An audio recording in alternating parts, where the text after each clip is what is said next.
যারা ১৫,০০০ টাকা চাকরি করেন, তারা কি মিউচুয়াল ফান্ড করতে পারেন বা এসআইপি শুরু করতে পারেন? তাদের পরিকল্পনাটা কি রাখা উচিত বলে আপনি মনে করেন? অবশ্যই করতে পারেন এবং তাদের সবার আগে করা উচিত।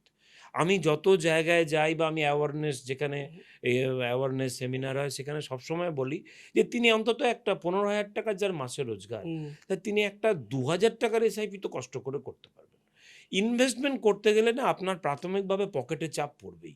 হুম, সেটা আ যিনি খুব রিচ মানুষ তার হয়তো পড়বে না। কিন্তু মধ্যবিত্ত বা নিম্নবিত্ত যারা স্ট্রাগল করছেন নিজের হুম, রোজ দিন বেলা রাতের বেলাতে নিজের জীবন ধারণের জন্যে এবং অধিকাংশ মানুষ সমাজে আপনি জানবেন তারা কিন্তু খুব অনেস্ট। তো তাদের অন্য কোনো কিন্তু উপায় নেই। তাদের হুম, আর কিছু টাকা তাদের টাকা বানানোর আর কোনো রাস্তা নেই কিন্তু। তো সেই ইয়াং ছেলেটির সে ৳২,০০০ না পারুক ৳১,৫০০ র একটা এসআইপি পারবে। হুম, সে ধরে নেবে ৳১৩,৫০০ তার মান্থলি ইনকাম। একটা ৳১,৫০০ এসআইপি তিনি চালান না। ১৫ বছর চালান।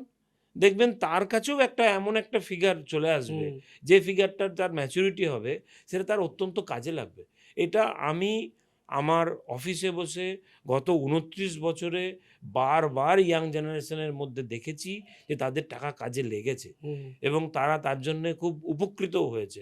কারণ আপনি সমস্যায় পড়লে আপনাকে অর্থ দিয়ে সাহায্য করার মতো কিন্তু কেউ থাকবে না। হুম। ওইজন্যে ইনভেস্টমেন্ট প্ল্যানিং আপনার কিন্তু খুব জরুরি জিনিস।